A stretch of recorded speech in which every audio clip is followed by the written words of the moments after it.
今日はねカサブランカを描いてみたいと思います。絵を描く人はねみんな1回や2回はこのカサブランカを描いてるんじゃないかなと思いますね。青空市でね結構安く手に入りました。色がね白っていうことでシンプルなんですね。なので形をきちんと出すっていうことが肝心かなと思いますね。いつものようにざっくり描いてすぐ着彩っていうわけにはいかないっていうことですね。じゃあ今日の画紙です。ワークマンの中目ですね。36×29 センチっていうことで、5F サイズよりはいくらか大きいっていう程度です。そして絵の具ですね。絵の具はホルベインです。オペラ、レモンイエロー、サップグリーン、コバルトブルー、セルリアンブルー、バンタンバ、6色で描いてみたいと思います。いつもですとねクリムソンレーキとかガーボンジがここに入ってくるんですが、今日はなるべくね色をシンプルにしようと思いますので、6色でねなんとか描けるんじゃないかなと思います。じゃあね下絵に入っていきますね。でもう今日はちょっと 5F にカサブランカっていうとそんなに数は描けないわけで、中心ここが中心ですのでこの辺りに、メインのカサブランカを1個置きます。で光はね、一応左からっていうことにしときますね。なので、茎としてはこういうふうにこちらからこちらへ向かって伸びましたよっていうことになります。中心のカサブランカは、この辺りからこういうふうに軸が出てこの辺りを中心にして展開してますよっていうことですね。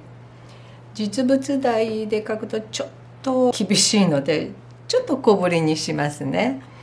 もう一個こちらに軸があって、こっから向こう向きにね展開していますよっていうことですね。そしてこちらに咲きかけのがあります。そしてつぼみが出ましたよっていう感じですね。でここにねもう一輪描くかどうかなんです。一応ここに描くことはできますがいるかどうかちょっとはっきりわからないので、保留っていうことにしときますね。でこういう分かれから葉っぱがこういうふうに出ていきます。この付け根ですね、花の展開する下のあたりからこういうふうに出ていきますね。葉っぱがねこんな感じで葉っぱ出ていきます。はい、そして、花の構造ですね。ユリは、3の倍数っていうことで描いていきます。中にね3枚花びら、外に3枚花びら、外の花びらはこれは萼が変化してできた花びらですので中の花びらよりちょっと細い、もちろんね萼がありませんよね。萼が変化して花びらになっているわけで、当然萼はありません。そして、おしべめしべですがめしべは1本ですけどおしべは3の倍数っていうことで6っていう数字になります。これはもう押さえとかないと、気が付いたら5枚しか花びらがなかったわっていうとちょっとまずい。もちろんね1枚をポロッと落ちちゃったんですよっていう場合はありますけど、基本的には3の倍数っていうことで書いていきます。でいっぱいこれ書きましたのでちょっとねいらないところを消しますね。でこっから出た花がこっから展開しますので、全ての花びらとおしべめしべはここから出ていくよっていうことです。ちぐはぐにあっちはこっちから出さないっていうことが一番大切ですね。でまず開いたユリですので中がよく見えるわけです。で中が見える場合は中3枚から描いていきます。1枚2枚3枚4枚5枚6枚っていうふうに左回りにね順々に1枚ずつ描いてきましたっていうのはいけません。まず中3枚あるいは外から見た場合には外3枚から描いていくっていうことになります。じゃあね、中3枚、1枚、これは中心の葉脈を描いています。2枚、3枚、これに肉付けをするんですが、当然ここがね引っ込んでいて全部ここが見えるわけではないっていうことなので、途中から見える場合も当然あります。ね、こんな風にひらひらっときて、ここで向こうへちらっと巻く、こうくるっと巻いてるよっていう、そんな感じですよね。でここへ戻ってきます。でこの1枚はここにかぶってぐるぐるぐるぐるぐるぐるぐるぐるっときて、向こうへくるっとまくい込んでこちらへ来ました。そしてこちらですね、ここはちょっとここがねかぶっていますよということで、ぐるぐるぐるぐるっときて、向こうへねしらっとこんな風にまくい込んでいます。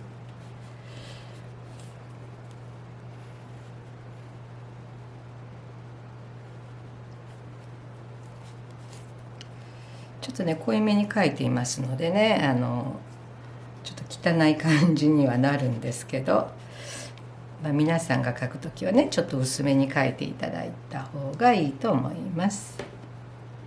それでねここでちょっとね形がどうなのかな、実物を見ながら描きますよね。そうすると実物を追い求めるあまりに気がついたらいびつになっていたわっていうことが結構あります。一旦実物を離れてこっちへ目をやって、ここ短いよね、あるいは長いよねっていうところを修正していきますね。かっこよくっていうことですね。何にせよね特にこれ主役の花ですので、これがかっこ悪いとどんなにあと頑張ってももうどうしようもありません。ここで、頑張るっていうことですね。かっこよくね。この花びらがちょっと太りすぎてる感じがしますので、ちょっとね細くしますね。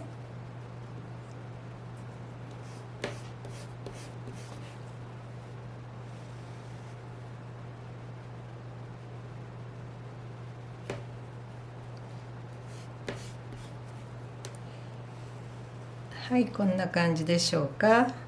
ちょっとね先っちょが見えないっていうのがちょっとどうかなと思うんですけど、無理やり見せるのもねなんだか不自然な感じもしますので、このくらいにしておきますね。で中3枚が描けました。じゃあ次ね外3枚を描きます。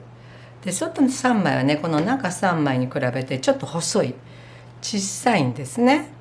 長さはそんなに変わらないとしても結構細いっていうことです。ここから出ますよ。見えないので見えないところは描きませんね。そしてこういうふうにくにゃくにゃくにゃ、外1外2、ここまでしか見えません。外3っていう感じです。これにねつけていきますよ。ひらひらひらひら、こっちもねひらひらひらひらひら。ちょっとねやっぱ細いだけにねねじれるんですね結構。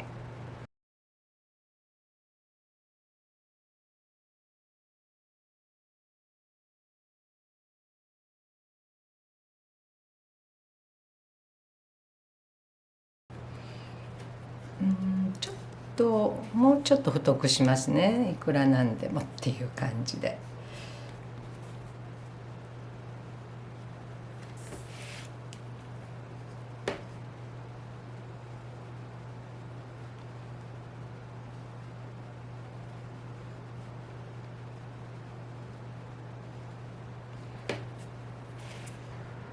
これがちょっと長すぎる気がしますので短くしますね。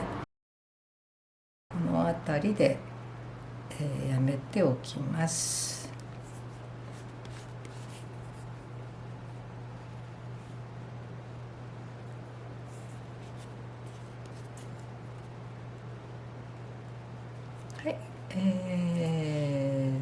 これもちょっと太いというか大きすぎる感じがしますので、気持ち縮めます。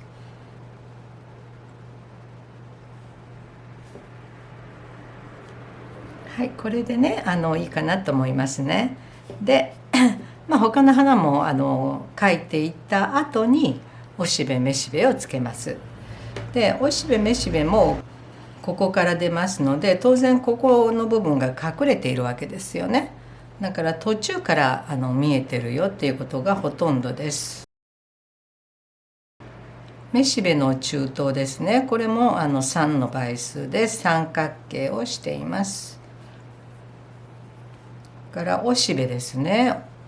おしべの位置はね、見たままっていうよりもかっこよくね、あんまり実際はそうだったんでしょうけどもっていう話で、あんまり実際のことにこだわらずに、かっこのいいところへつけるっていうことが必要かなと思いますね。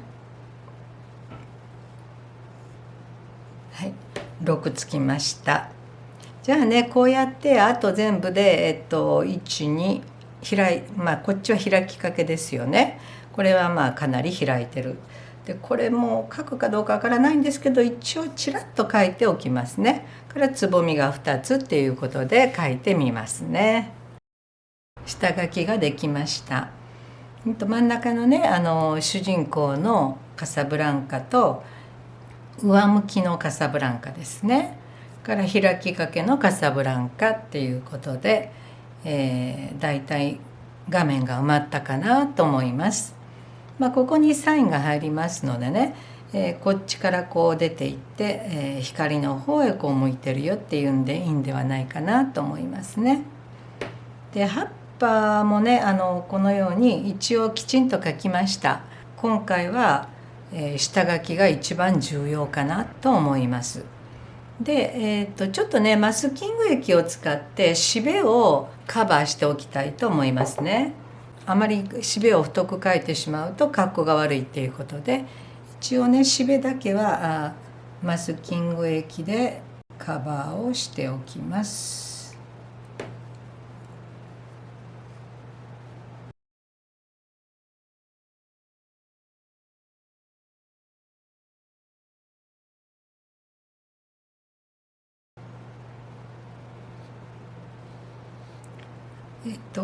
めしべのねしべも、一応ねカバーしときますね。結構太いんですけど、これもねいちいち避けて着彩するのも大変なので、一応ねつけておきます。こちらもねつけておきますね。はい、マスキング液ね乾きましたので塗っていきたいと思います。でユリ白色ですのでね、先にユリを塗ってしまうっていうことはユリがあまり白く残らないっていう可能性もあるわけです。花の部分は残しておきますね。ちょっと下塗りっていう感じでちょっと入れてみますよ。まずねレモンイエローですね。あんまりにも暗くなるとちょっと困るので、この光が当たる方ですね、こちらの方には少しねレモンイエローを入れとこうかなと思います。花を避けるように入れていきますね。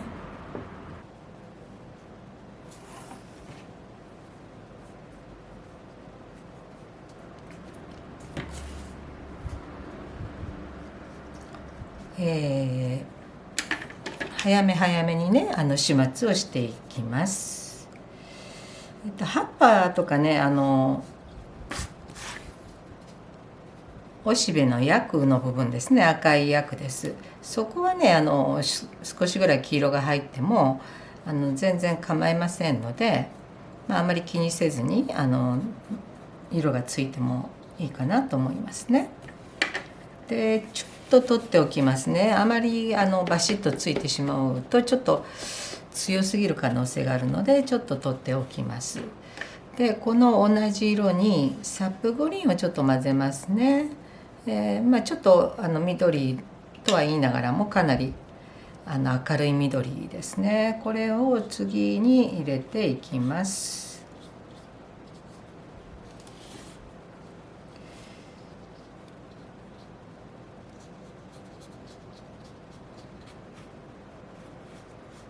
はい、これもしっかりぼかしておきます。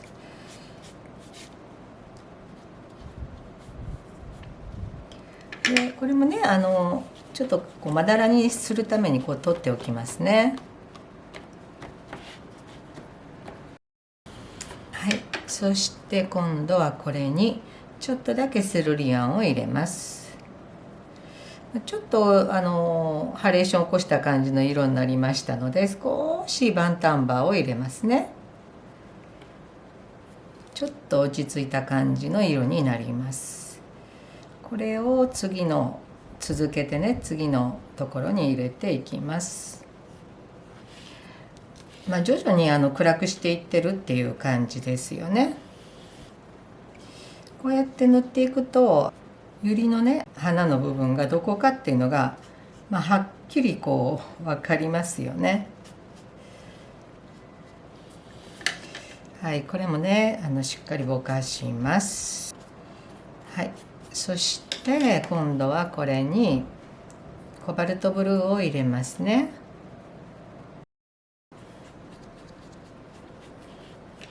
はい、しっかりぼかします。ここね空間がかなり残る可能性が高いので、ここはしっかりね始末をしておきますね。それでちょっとね一部ねこのセルリアンをちょっと効かせたいので、この辺りかなって思うところにちょっとねセルリアンちょっとこれ混ざってますけど、セルリアンを多めに使った色をちょっと入れておきます。はい、これもねちゃんと始末をしておきます。ちょっとまだらになりますね。まだらがいいわけです。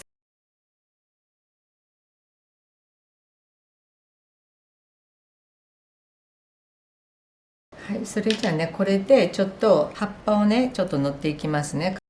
サップグリーン、コバルトブルー、バンタンバですね。細い葉っぱを描くときには細い筆で描きます。一つの筆で済まさないっていうことですね。使いやすい筆にちゃんと持ち替えてっていうことです。もうね一本しか筆がないっていう人はあんまりいないと思いますのでね。裏表がある場合ですよね。ひっくり返って色を変えた方がいいので、ちょっとここはね片一方だけ塗って片一方は後でっていうことにしときますね。から葉脈が見えますよね。葉脈もね残るようであればちょっと残しとくと、葉脈を描かないで白く浮いたような葉脈になるっていうのも綺麗ですよね。はい、こちらへ回り込みますね。ここに入れておきます。ちょっとにじみますけど、それもねちょっとした風合いになる可能性がありますので、あんまり気にしないでやってみますね。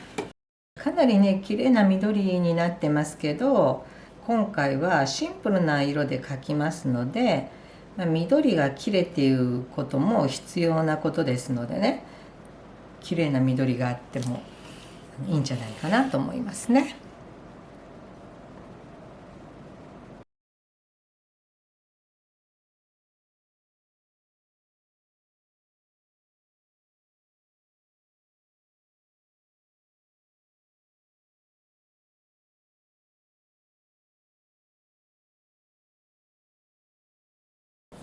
それから、暗い方のね葉っぱは少しコバルトブルーを増やし、またバンタンバンも少し増やしてっていうことで、ちょっとね暗めの色にしときますね。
鉛筆で描いた葉っぱに関しては濡れたかなと思いますね。ちょっとねこのだだっ広い葉っぱについてはこうやってちょっとね押さえておきますね。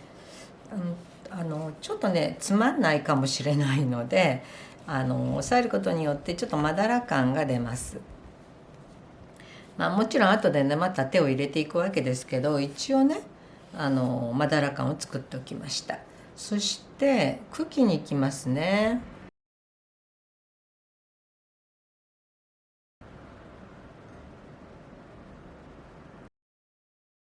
一応暗い方に色を置きます。そして細い水筆ですよね。水筆で、ちょっとだけねぼかします。当然ね後でまた線描なりなんなりでつけていく可能性が高いわけですけど、それでも一応明暗の差をつけるっていうことですよね。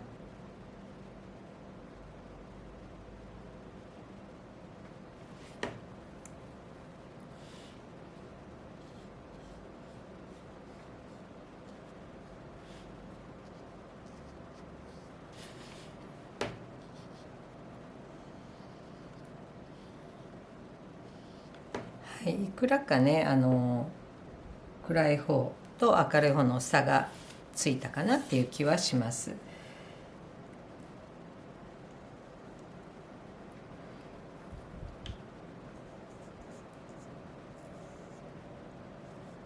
はい、そして花自体が白ですので、後ろの色があまりにも明るいと、あんまり出てこないわけですね、差がつかなくって。でそれをどうやるんでしょうかっていうことなんですが、葉っぱに近い色ですよね。これにもっとセルリアンとバンタンバーを混ぜます。灰色っぽい緑色ですよね。これを全面的にっていうことではなくって、ところどころにこういうふうにね置いていきますね。これもしっかりぼかして後の形がねムラとして残らないようにちゃんと始末をしておきます。葉っぱを後からまた足すんですが、一応空間の始末としてこのような作業をしておきますね。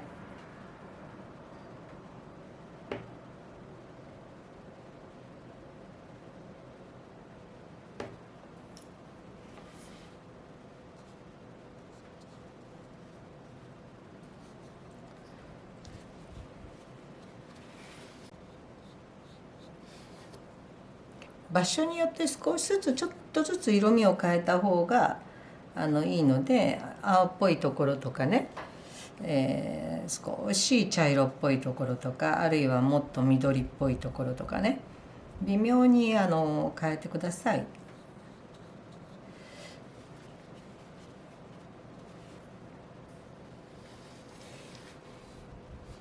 だいぶねはっきりと出てきましたよね。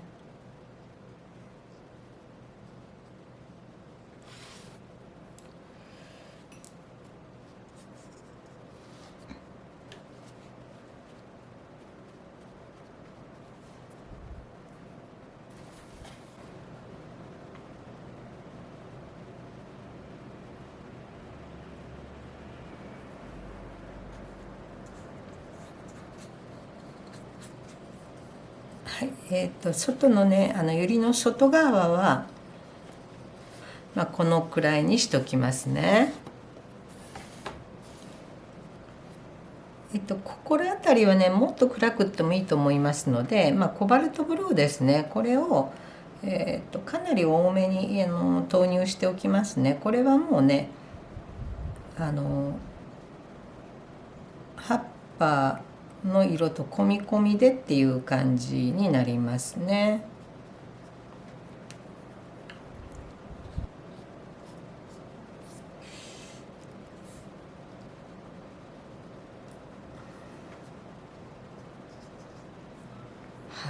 だいぶねシャンとしてきたかなと思います。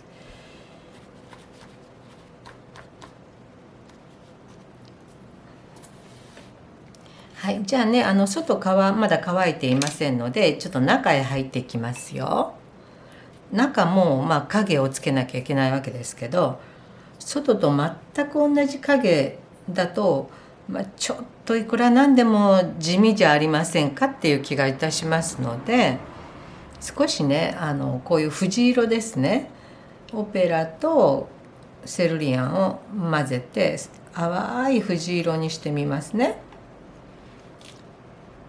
もうちょっとセルリアンを増やしますか。こんな感じですかね。当然ね場所によって色が少しずつ違ってほしいわけですけども、これを、影ですよね、主に。しっかり影に入れます。これもねしっかりぼかします。ね、全部に塗ってしまわない。あくまでも白い花ですので、青い花であるとかね紫の花になってしまうとちょっとまずいわけですね。で主に下になった花びらですね、重なり合ってますけど、一応こう下になったところに影として入れていきます。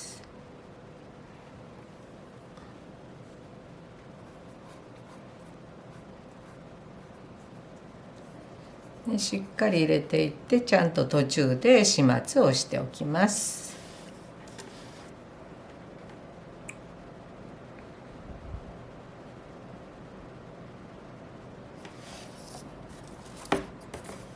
それからここなんかはね、これの全て影になっていますので、最初ね、大きく全部が後ろ側に回り込んでますよっていうのが分かるように、これ全部つけておきますね。で後ろに回り込んでいる中でも特に下上っていうのはあるわけですけど、一旦これが乾いてからっていうことになります。からここなんかもね、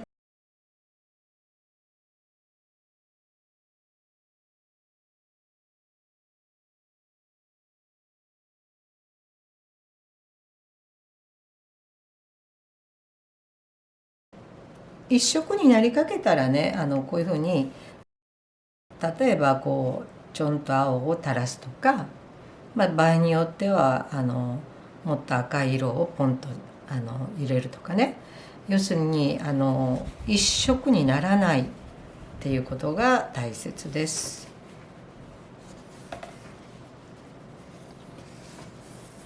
からこれもねほぼほぼ緑なんですけど、そうは言いながらも少しね、葉っぱとは違いますよ、つぼみなんですよっていうことが分かるように、こちら側ですね、下の方に、影の色として入れておきます。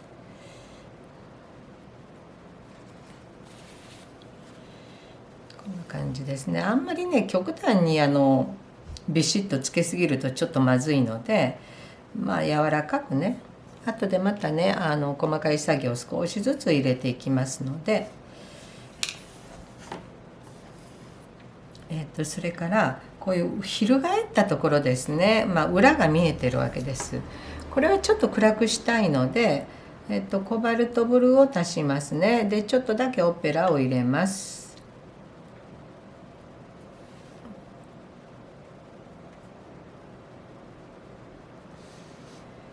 やっぱり全く同じ色っていうとちょっとわからない可能性があるんですね、裏返ってますよっていうことがね。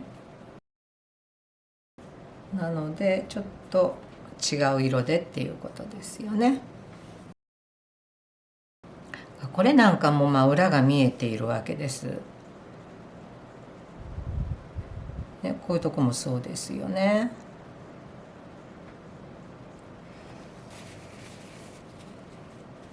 からここですね、立ち上がりです。つまり裏っていうことなんですね。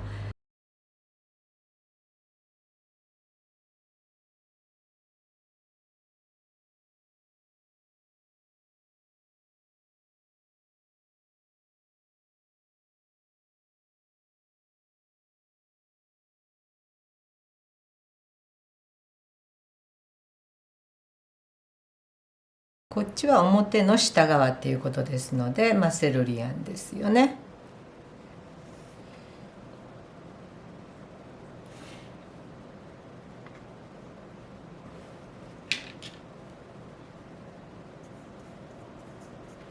はい、これでざっくりね上下がちゃんと花びらのね上下が分かるようになりました。じゃあこれで一旦乾かしますね。だいたいね乾きました。じゃあねここから少しねいらない鉛筆の線をちょっと削っておきますね。例えばこの白く残している葉脈の線ですよね。これなんかもいらないわけですね。なるべく早めにもうそろそろここは大丈夫よねと思った時点で取っておくのがいいかなと思いますね。ここですね。ここちょっと裏になりますので、ここはちょっとね裏ですよっていうのが分かるように。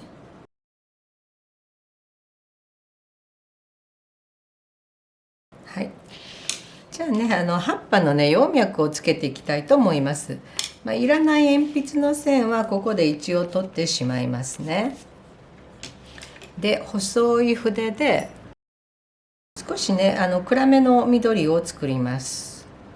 あんまり明るいとね細く描くと、どこ行ったかわからないみたいな話になっちゃいますのでね、この葉っぱを葉脈つけてみますよ。真ん中の白い線抜いてる分の中にもこうやってつけます。で、ユリっていうのは単子葉植物ですので、葉脈はこう平行に走るわけですね。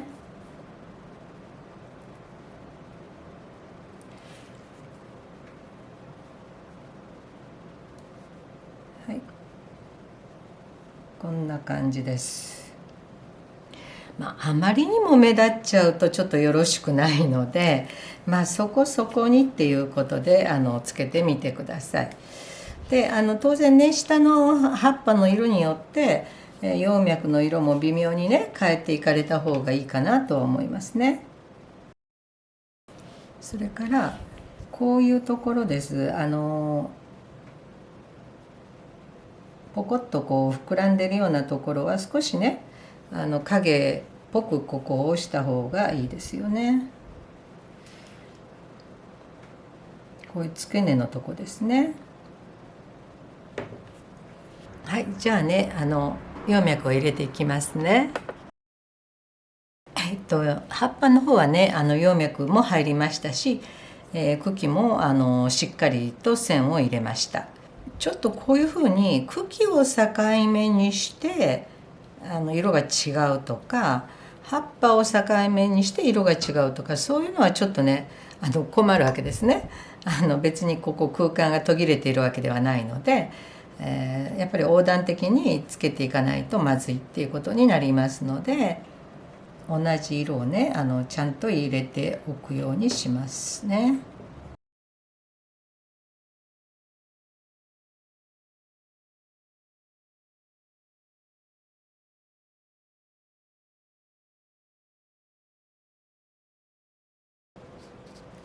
はい、それとですね、この花ですね、この花がここの、下を茎が通っているもんですから、全くこの茎が見えないわけですね。でこの葉っぱなんかはこの茎から出ているんですけど、花だけがこうポカッと浮いているようにこう見えるわけですね。これは非常にちょっとまずいので、この辺りから葉っぱをね1枚入れようと思います。後ろの方の葉っぱっていうことで、本当はどっから出た葉っぱなんですかっていうのがちょっとわからない葉っぱではあるんですけど、一応ねここにシルエットだけでもちょっと入れておこうと思います。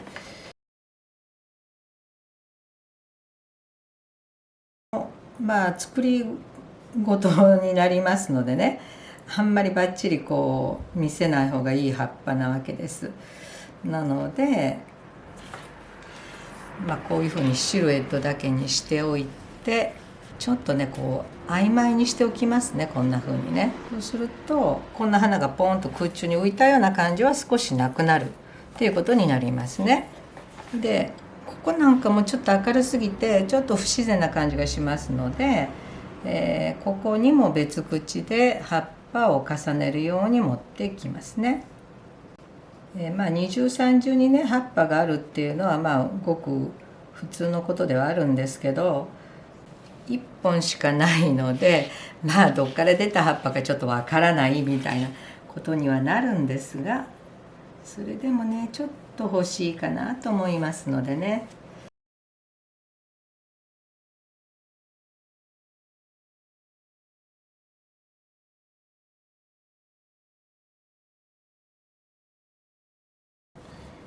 はい、また足す可能性はありますが、今のところはねこれくらいにしておこうかなと思いますね。今度花の中に行きますね。で花の中を塗る時にちょっとねこの鉛筆の線荒々薄くしておきますね。白い花なのでやっぱり鉛筆の線がくっきり残ってしまうっていうのはちょっと避けたいわけですね。なのでちょっと薄くしておきます。はい、そして鼻の中に通っているこの中心のこの葉脈ですね。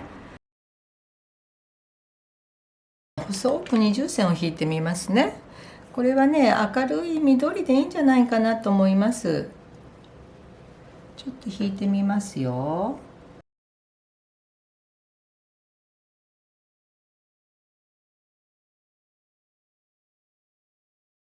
はい、細い線を二重に引きました。そして水筆で両側にぼかします。つまりこれで真ん中がポコンと飛び出たように見えるわけですね。本当言うとここが引っ込んでいるんですが、飛び出したようにしてみますね。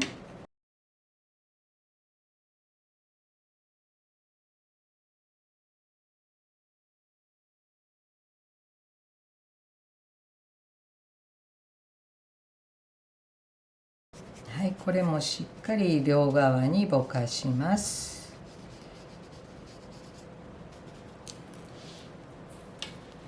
ね全部こう同じようにやるんですが、でその時にですねここですよね、ここが中の方へ引っ込むわけです。なのでここはちょっとこの青い色でね引っ込ましておこうと思います。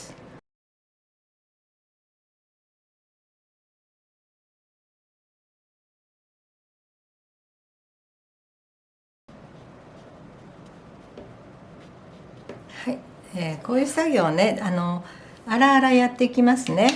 でここの裏なんかはもうしっかり緑色が見えていますので、緑色例えばここなんかを描くとすればこんな風に描けるかなと思いますね。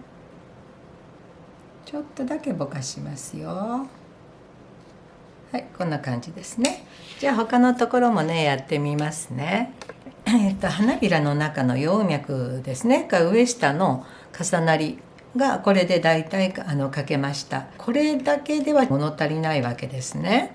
花びらを見ていただくと分かりますが、花びらがこうひらひらひらひらこうなんて言うんでしょう、波打っているわけです。この波打ちを描いてあげないとぺちゃんとした花びらのように見えてしまうっていうことがありますので、ちょっとねそれをどうやってやるのかなっていうのをやってみますね。この下側になった影の色と同じような色でいいんじゃないかなと思いますので、ちょっと赤紫っぽいような色っていうことでやってみますよ。ここですね、ここがひらひらひらっと波打ってます。でこの波打ちが途中で当然のことながら消えるわけですね。そんなに模様ではないので規則的にできるもんでも何でもないわけです。なのでたまたまそこのくぼんだところがひらひらひらっとちょっと見えてましたよっていうその程度の話になってきます。なのであんまりくっきりつけてしまうと、ちょっと模様っぽく見えてしまうので、かなり曖昧にねやった方がいいんじゃないかなと思いますね。こういうことですね。だから大きさも長さも全然いろいろですよっていうことですね。じゃあこっち側をつけてみますね。こっち広々してますが、あんまりたくさんつけてしまうとちょっとね鬱陶しい感じがしてきますので、どの程度がいいのかなっていうのが、最初ね分かりませんので、少し控えめに入れておけば後から足すことはできますので、ちょっと控えめに入れておきますね。ある程度ぼかします。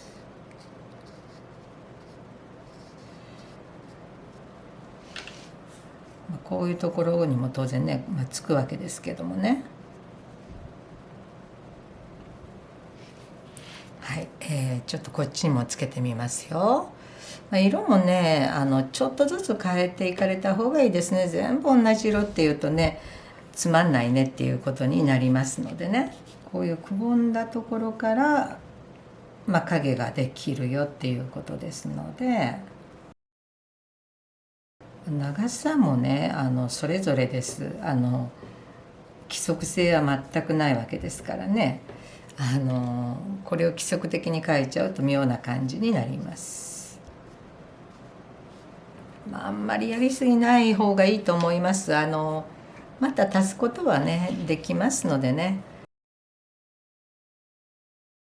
こんな感じですよね。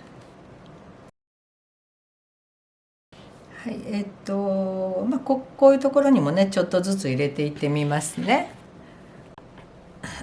はい、だいたいねひらひらの影も入りました。ちょっとね鉛筆の線だけで持ってるところに線描でねしっかり色をつけていこうと思います。でその時の色なんですが、灰色っていうことでバンタンバーとコバルトブルーですね、ちょっと暗めにしました。これを細く使いますね。分かりにくいところっていうと、例えばここのラインですよね。これはここは葉っぱでわかるんですが、ここは明るい空間の中に白い花が飛び出しているわけでわかんないわけです。でこういうところは一部ねこういうふうに、線描でいくっていうことですね。それからここですね、白い花びらと白い花びらの境目ですね。これは影をつければいいようなもんなんですけど、あんまり影ばっかりっていうのもちょっと鬱陶しくなりますので、線描でね言ってもいいかなっていう気がしますね。ここですよね、ここもちょっとわからないっていう感じですよね。それからここですね、ここもね暗い方とは言いながら背景はあんまり暗くしてないのでちょっと分かりづらいですよね。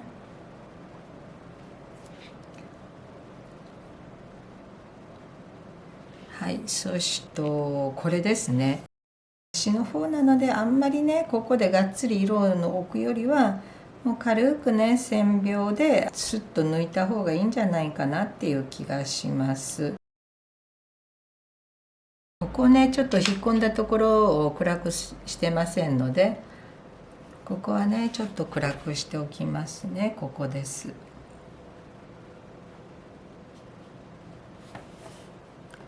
はい、だからここの線ですね、これもね鉛筆の線を消したらもう分かんないですよね、ここの線ね。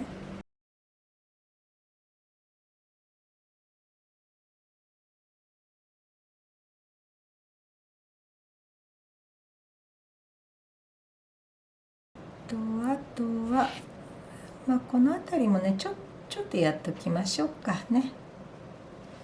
そしてここもね少しちょっとねピシッと決めときたいところですね。はい、からここですよね、ここもね。はい、それじゃあねこれで薬の色をつけていきますね。薬の色っていうのが茶色がかったオレンジ色って言いますかね。今日はクリムソンをね使いませんのでオペラですよね。オペラにプグリーンです。これ混ぜますね。赤茶色っぽい色になります。これをねつけていきますね。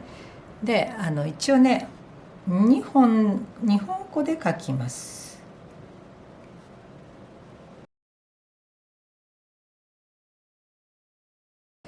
でちょっと暗くしたいところはバンタンバーに少しコバルトブルーを入れてちょっと暗くしますよ、向こう側とかね、端の方ね。で基本的にはこちらのねオペラとサップグリーンで作った色でいいかなと思います。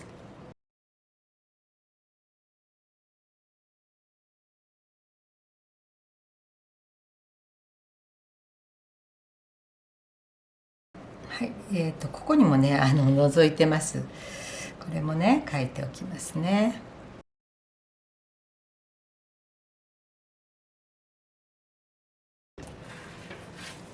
からこちらですね。まあこっちはねこっちほどね厳重に書かない方がいいような気がしますね。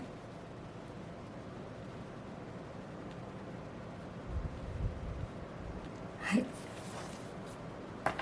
じゃあこれで一旦乾かしてマスキング液を外してみますね。はい、しっかり乾かしてマスキング液も取りました。じゃあね仕上げに入っていきたいと思います。まずめしべをねちょっと描いておこうと思いますね。めしべは緑色と考えていいかなと思いますね。じゃあねちょっときれいめの緑色でやってみますね。中東が3つに割れてはいるんですがはっきりしないですよね。ちっちゃいし横から見ると3つには見えないっていうことありますのでね。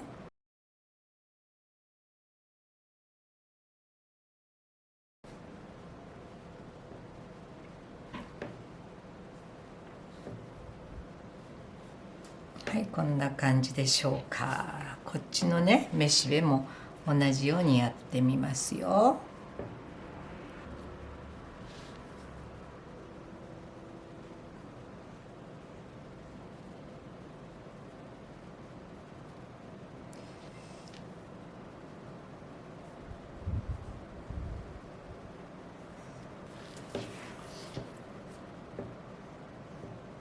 はい、そしてここもねめしべのしべしかまあ見えないんですけど一応ありますので、しべだけ書いておきますね、こういうふうにね。はい。今度はねおしべの方のしべですね。これも基本一緒なんですが細く描きたいので、まあ、少し暗めの色にしますね。必要最小限でいきたいと思います。でせっかくね白く抜いていますので抜いているところはちゃんと抜いたように生かすっていうことですよね。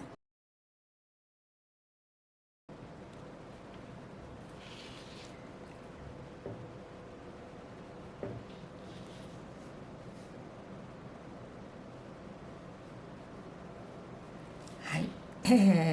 ここちらっと見えていますのでねちらっと書いておきます。からこちらですよね。こちらも書いておきます。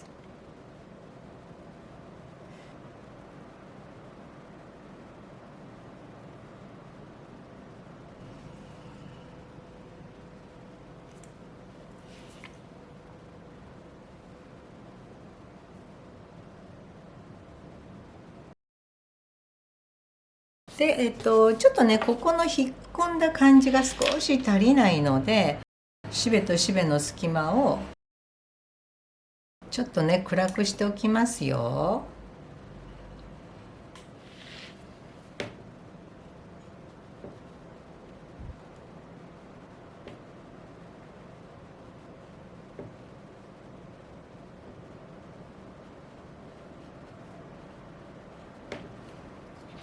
はい、だいぶね引っ込んだ感じになったかなと思いますね。こちらも同じことです。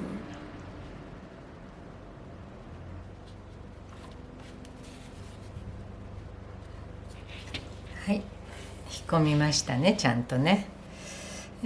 あと気になるところはここの花びらがねちょっと出てないんですね、周りが明るいためにね。なので花びらの際だけちょっとね暗くしておこうと思います。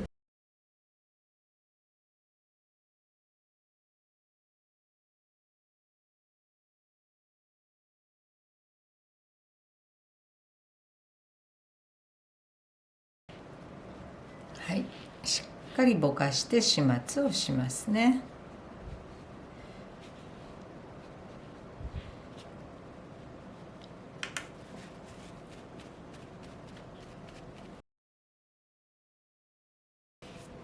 ここもそうですね、ちょっとはっきりしない。もうちょっと暗くしますね。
だいたいこれでできたような気がします。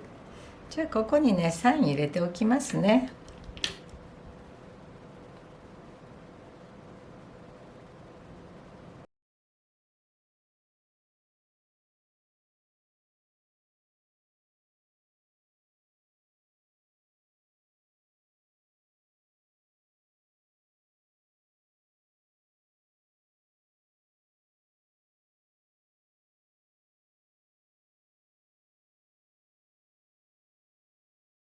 はい、ですね、ちょっと白地が多すぎる気がしましたので、オペラですね、それからセロリアン、そしてちょっとだけこの濁った色を入れた赤紫なんだけどちょっと灰色がかっている色ですよね。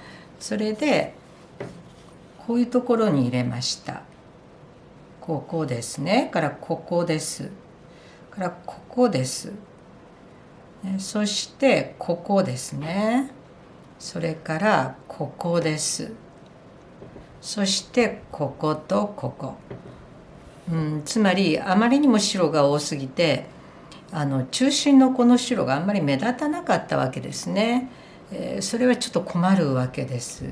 やっぱり白があんまり多いっていうことは、どこも同じように、白々しい感じがしますので、なるべく白をちょっと少なくするっていうことが必要かなと思いますので、例えばこういうところですよね。だからもうちょっとこの辺もなるべく白っぽくしないっていうことで、中心の白がより際立つっていうことになるかなと思いますね。ここの線描もちょっとやっておきますよ。わずかなことではあるんですけど、爪をねやっぱりしとかないといけないかなと思いますね。はい、じゃあね、今度こそ完成にしたいと思います。